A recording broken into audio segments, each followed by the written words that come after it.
নমস্কার, Sharmistha sweet dreams কিচেনে আপনাদের সবাইকে স্বাগত। আজ আমি আমার ঝুলি নিয়ে চলে এসেছি রান্নার, আর নিয়ে এসেছি একটা নতুন রেসিপি।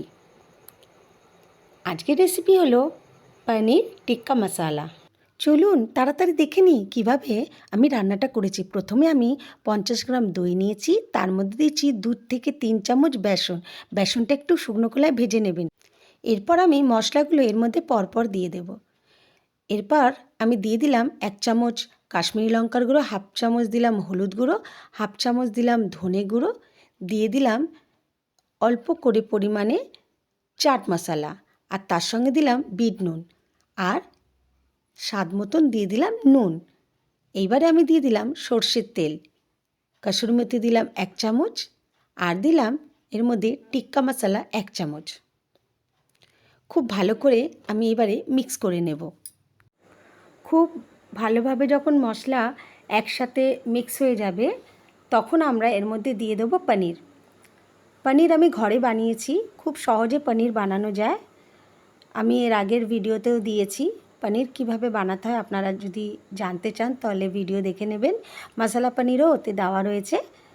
এবারে দেখুন আমি এর মধ্যে পনিরগুলো দিয়ে দেব, আর মশলাটা কিন্তু খুব ভালো করে মিক্স করবেন। দেখুন আমি এর মধ্যে পনির দিয়ে দিলাম। এবারে হালকা হাতে পনিরটাকে মিক্স করতে হবে। এরপর আমি দিয়ে দিলাম চৌকো করে কাটা ক্যাপসিকাম, চৌকো করে কাটা টমেটো, চৌকো করে কাটা পেঁয়াজ একটু বড় বড় করে কেটেছি। ভালোভাবে মিক্স করার পরে আমি দিয়ে দিলাম গরম মশলা। এবারে আমি যেহেতু তেল দিয়ে আমি মিক্স করেছিলাম, ওই জন্য আলাদা করে কোনো তেল দিইনি। এবার হালকা হাতে আমি মিক্স করে নিচ্ছি। খুব হালকা হাতে করবেন, না হলে কিন্তু পনির খুব নরম হয়, ভেঙে যেতে পারে, সেদিকে কিন্তু অবশ্যই খেয়াল করবেন।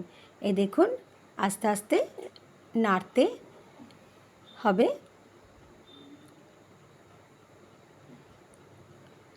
তেলটা বেরিয়ে এসেছে। এবার আমার পনির টিক্কা তৈরি হয়ে গেছে। পনির টিক্কা তুলে নেওয়ার পরে ফ্রাইং প্যানে আমি তেল দিয়ে আমি দিয়ে দিলাম পেঁয়াজ বাটা, আদা বাটা, রসুন বাটা।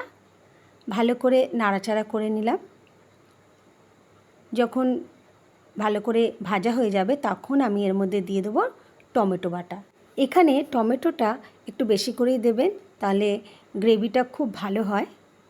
খুব ভালোভাবে নাড়াচাড়া করার পরে আমি দিয়ে দিলাম কাশ্মীরি লঙ্কার গুঁড়ো, আর তার সঙ্গে দিলাম হাফ চামচ হলুদ গুঁড়ো, আর কাশ্মীরি লঙ্কার গুঁড়ো আমি দিয়েছি 1 চামচ। ঝালটা আপনারা বুঝে দেবেন। স্বাদ মতন দিয়ে দিলাম নুন, আর দিয়ে দিলাম সামান্য একটু গরম জল। এবারে ভালো করে যখন ফুটে উঠবে তখন আমি এর মধ্যে দিয়ে দেব যে টিক্কা মশলা আমরা ফ্রাই করে রেখেছি, সেই টিক্কা মশলা দিয়ে দিলাম। এর মধ্যে গরম মশলা, কসুরি মেথি দিতে ভুলবেন না, স্বাদটা কিন্তু কসুরি মেথিতেই আসে। দেখুন ভালো করে আমি ফুটিয়ে নিচ্ছি গ্রেভিটাকে। তেল বেরিয়ে এসেছে। এবারে আমি দিয়ে দিলাম যে টিক্কা ফ্রাই করে রেখেছিলাম। হালকা হাতে নাড়াচাড়া করে নিলাম। ব্যাস, আবার কি তৈরি হয়ে গেল পনির টিক্কা মশলা। খুব সহজ রেসিপি, আপনারা অবশ্যই বাড়িতে কিন্তু ট্রাই করবেন। খেতে কিন্তু অসাধারণ হয়। নান, পরোটা, ফ্রাইড রাইস সব কিছুর সঙ্গে এই রেসিপিটা দুর্দান্ত যায়। এই দেখুন আমার পনির টিক্কা মশলা তৈরি হয়ে গেছে। এবার আর কি পরিবেশন করে দেব।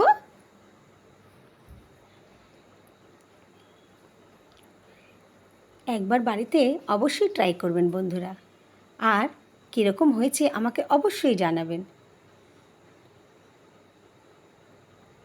দেখুন একদম তেল বেরিয়ে এসেছে, আর দেখতেও দুর্দান্ত হয়েছে, খেতেও কিন্তু অসাধারণ হয়। আপনারা যদি না করেন তো বুঝবেন না এর স্বাদ কীরকম। খুব সহজ রেসিপি, আপনারা অবশ্যই বাড়িতে ট্রাই করবেন। দেখুন আমার পনির টিক্কা মশলা তৈরি হয়ে গেছে। আমার রেসিপি যদি আপনাদের ভালো লেগে থাকে প্লিজ সাবস্ক্রাইব করতে ভুলবেন না। লাইক কমেন্ট অবশ্যই করবেন। আজকে তবে এখানেই শেষ করলাম, আবার নতুন রেসিপি নিয়ে আপনাদের কাছে চলে আসব। ভালো আছি, ভালো থেকো, আকাশের ঠিকানায় চিঠি লিখো।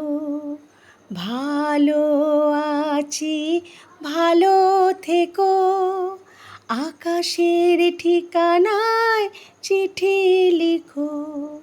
সুস্থ থাকবেন, ভালো থাকবেন। কেমন? নমস্কার।